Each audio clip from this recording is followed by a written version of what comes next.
Now, what if you want to export these as GIF files? Well, if we open up, I'm going to select, Command select each of the PSDs.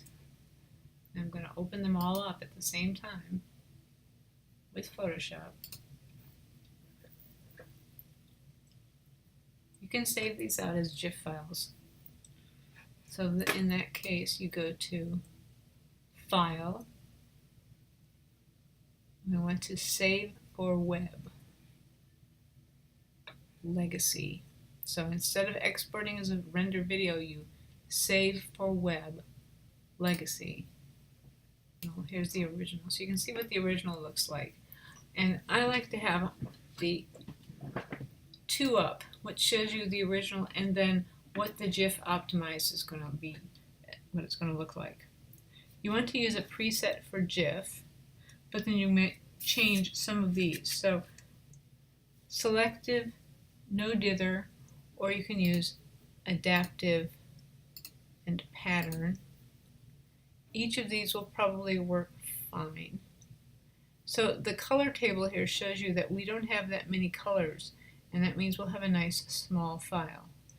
So I'm going to go to adaptive, no dither,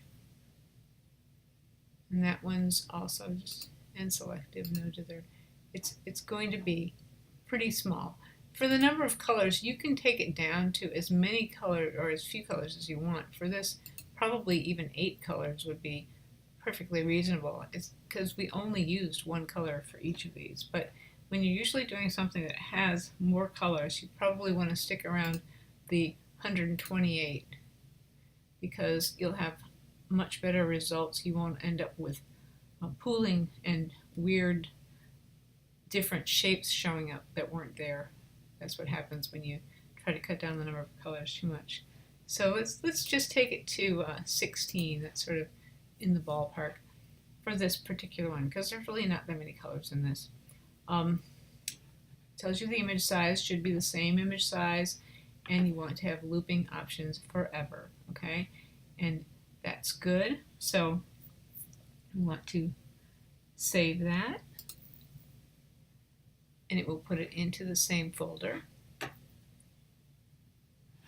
have to go to the right folder. So it'll put it into the same folder where you were the last time. I was somewhere else the last time, so I have to go back and find my folder. Here, I'm going to put it into the same folder as the others. And now I'm going to save it. And it has made the GIF. And do the same thing for the others. And the settings should be retained. Save it.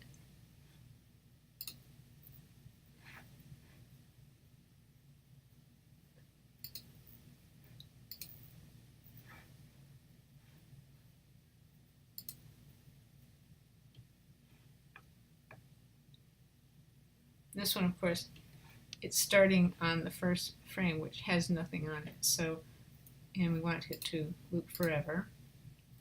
So let's go to the last frame, and you can see there's your A. And we'll say, yes, save.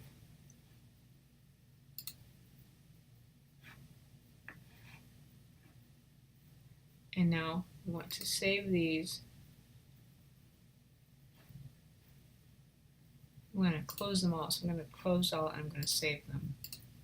And that will save the settings that we used.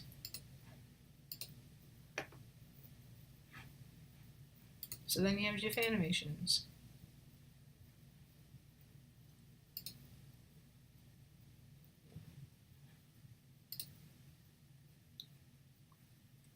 And there you go.